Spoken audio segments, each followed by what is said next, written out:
관련 의견 수렴을 위한 ARS 조사를 진행하겠습니다. 선생님께서는 국민의힘 당원이십니까? 1번 그렇다. 2번 아니. 선생님께서는 국민의힘의 21대 대선 승리를 위한 국민의힘 김문수 후보와 무소속 한덕수 후보 간의 단일화 필요성에 대해 어떤 의견이십니까? 1번 필요하다. 2번 필요하지 않다.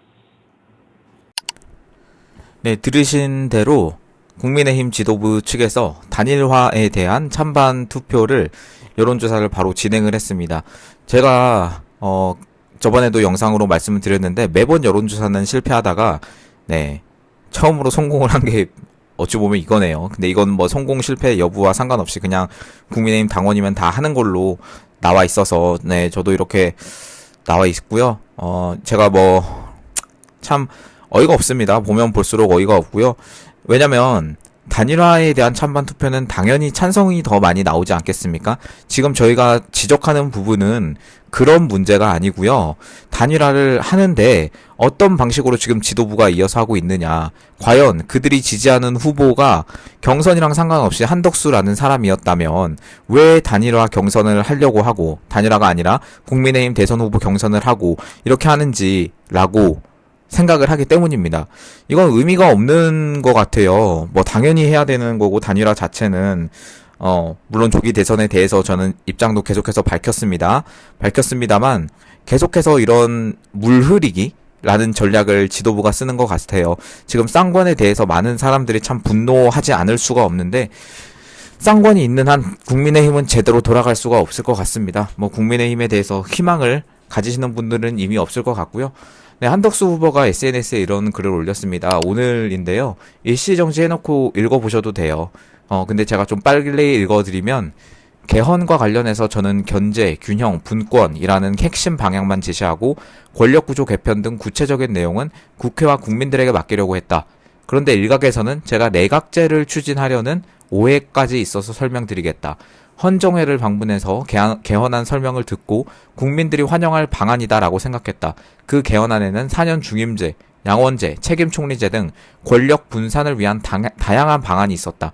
이게 원로들이 지혜를 모아 만들었기 때문에 특히 대통령을 선출하기를 원하는 국민의 뜻에 부합하기에 이분들의 뜻이 최대한 반영될 수 있도록 노력하겠다. 이런 거를 썼습니다. 여러분 어떻게 보십니까? 내각제는 오해다. 다양한 방안이 있다라고 합니다. 근데 이해가 안 가는 게 있어요. 근데 그러면 헌정회를 방문해서, 정대철이 회장인 헌정회입니다. 지난 영상에서 제가 정대철에 대해서 많이 말씀드렸습니다. 거기를 방문해서 개헌안 설명을 듣고 국민들께서 정말 환영한 만한 방안이다라고 생각을 하셨다는데, 이거 보시면 정대철은 궁극적으로 내각제가 옳다고 생각하는 사람이 맞아요. 제가 그냥 예측하는 게 아니고요. 본인이 말을 한 거예요. 궁극적으로 내각제가 옳다라고. 여기 딱 나옵니다. 그래도 저는 궁극적으로는 내각제를 가야 된다고 생각하는 사람이다. 그러나 국민은 그것에 대한 거부감이 있기 때문에 이원 집정부제, 책임총리제, 양원제, 지방분권 강화, 즉 분권형 대통령제자. 분권형 대통령제라는 게 대통령의 권한을 분산시켜서, 즉 권력을 분산시키는 거죠. 어디로 가겠습니까? 사법부로 가겠습니까? 아닙니다. 입법부, 국회로 가는 겁니다. 제왕적 국회라고 윤석열 대통령님은 계속 주장을 하셨는데, 그거에 대해서 아예 반대로 가는 길이 바로 분권형 대통령제인 거죠. 즉, 그래서 그들이 주장하는 일명 제왕적 대통령의 권한을 약화시키고 국회의 권한을 더 주는 내각제는 아니에요. 지금 말한 게 보면 한덕수 총리도 그래요. 한덕수 후보도 그래요. 그러나 내각제로 가기 위한 전 단계는 건 맞아요. 그런 개헌안을 만드는 건데, 이걸 듣고 국민들께서 정말 환영할 만한 방안이다라고 생각을 하셨다고요? 한덕수 후보님?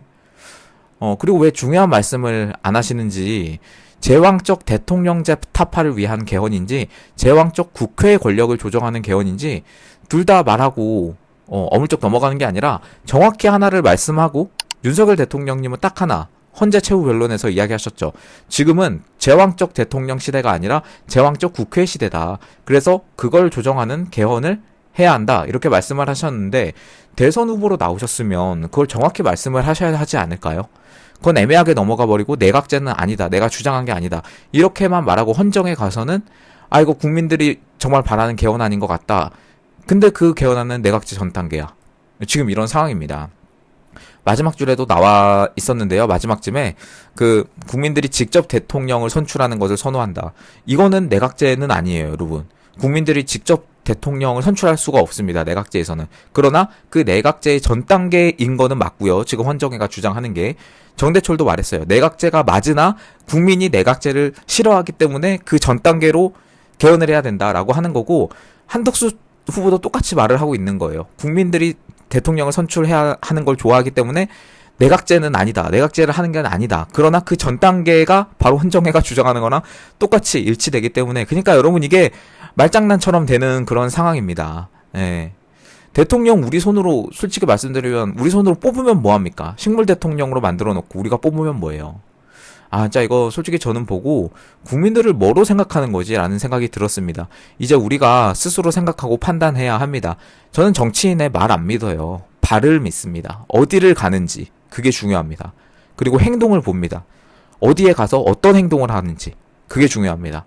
네, 일단 저번 영상에서, 여러분 저번 영상 꼭 보세요. 한덕수 후보가 만나는 사람에 대해서, 그 발언에 대해서 정리를 했는데요. 그거 보시면 제가 왜 이렇게까지 말을 하는지 더 이해가 가실 겁니다. 좀 제대로 제왕적 국회에 대한 개헌, 또는 의회 회상권을 대통령이 가질 수 있도록 그런 개헌을 하면 찬성합니다.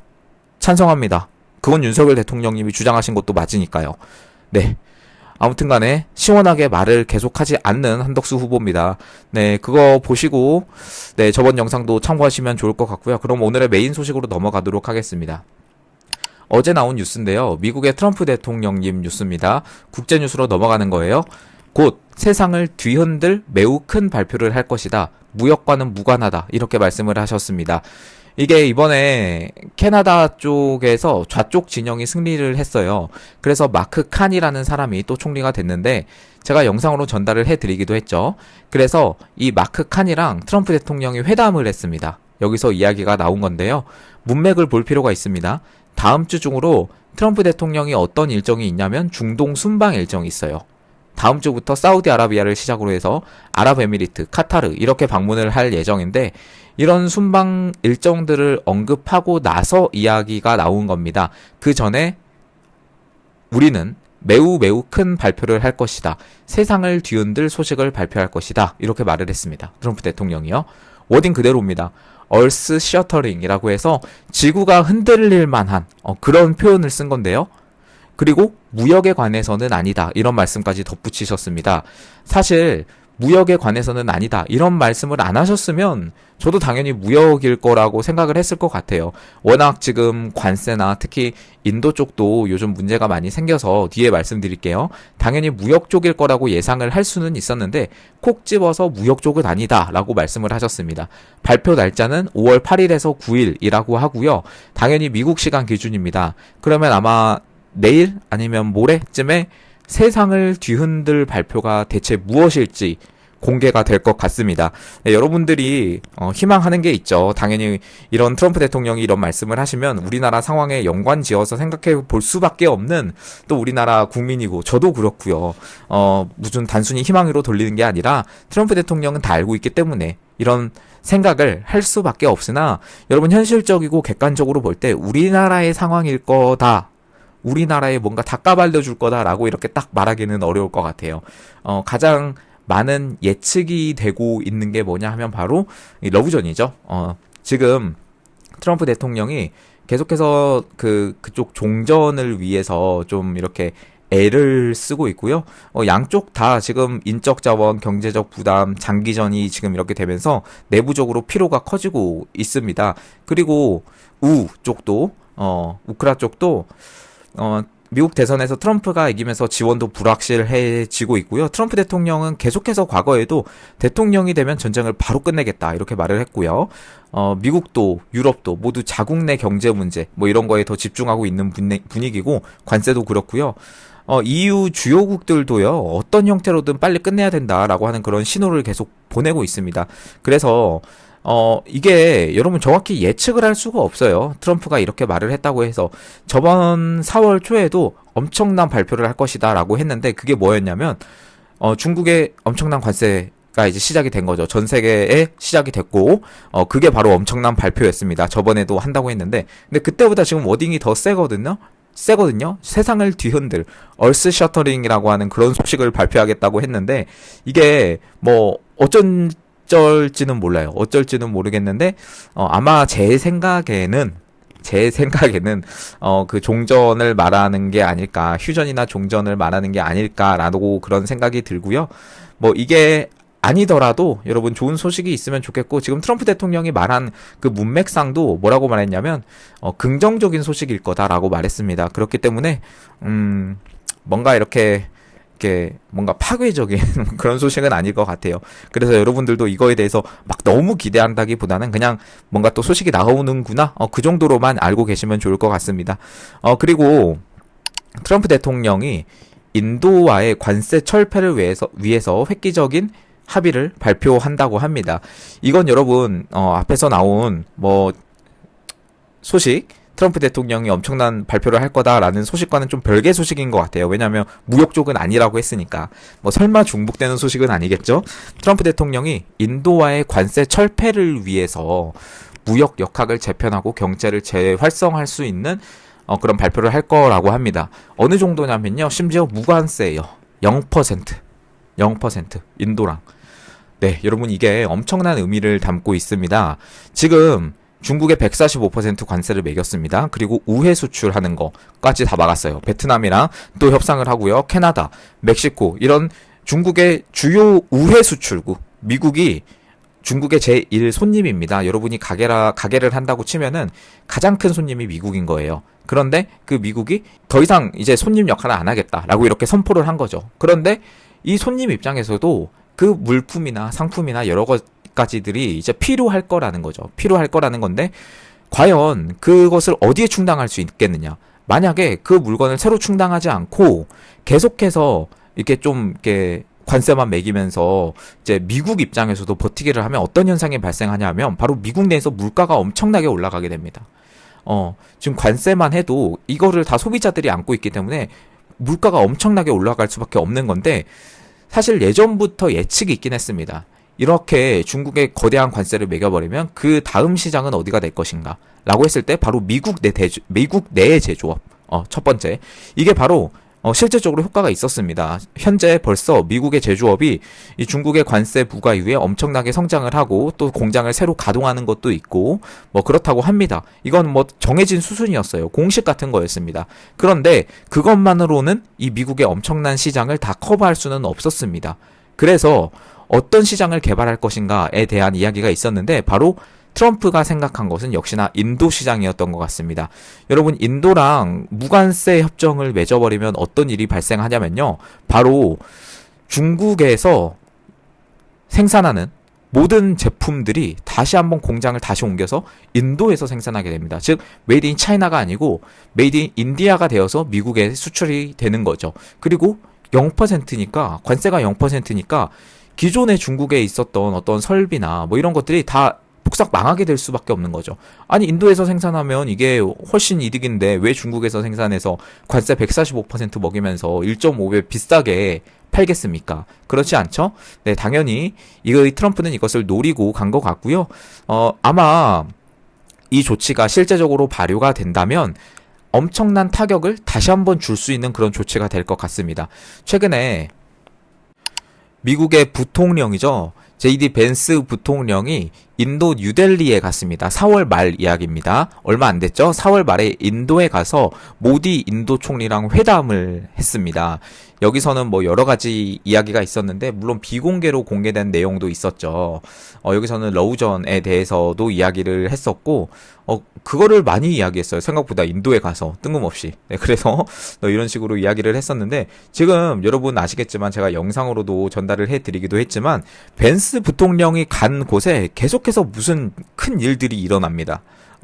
벤스 부통령은 거의 트럼프랑 한 몸이라고 보시면 돼요. 근데 이 사람이 간 곳에 뭔가 계속해서 일이 일어나고 있는 거예요. 여러분 이거를 좀 집중해 보시고, 아무튼 벤스 부통령이 인도도 다녀왔다라는 사실 제가 전달을 해드리긴 했었는데, 이게 딱 이렇게 뭔가 특징적인 이야기는 안 나왔었어요. 막상 갔는데 이야기는 안 나왔었는데 아무튼 이런 소식이 네, 나왔습니다. 여러분 인도가 아마 더 크게 성장할 수 있는 완전히 그 기회로 잡을 수 있는 그런 기회가 된 것 같고요. 영국과도요. 여러분 심지어 영국과도 무역협정을 했습니다. 인도가 완전히 지금 전 세계까지는 아니고 미국의 그 주요 국들이 동맹국들이 뭐 영국, 호주, 인도, 일본, 한국 뭐 이렇게 있는데요. 지금 그 중에서도 미국과 이제 영국이 또 이제 무역협정을 한 겁니다. 주력 수출품에 대해서 관세를 대폭도 인하해 줬습니다. 이것도 엄청난 겁니다. 90%를 인하했어요. 90%. 보호 무역주의로 인도가 좀 유명합니다. 애초에 인도가 굉장히 보호 무역주의예요. 트럼프처럼. 그런데 어떤 식으로 했냐면 영국산 제품에 부과하던 개별 관세 90%를 인하했고요. 그 중에서도 85%는 향후 10년 내에 완전히 무관세 0%로 전환하기로 했습니다. 그리고 영국의 뭐 진이나 위스키 뭐 이런 것도 있는데 150%였어요. 근데 그게 또 75%로 줄어들고요. 향후에는 45%로 인하하기로 했습니다. 그리고 뭐 자동차 관세 뭐 이런 것도 100%에서 10%로 줄여들었고요. 뭐 화장품, 항공, 우주, 전자제품, 뭐 양고기, 의료기기, 연어, 초콜릿, 과자 뭐 다 인하됐습니다. 인하.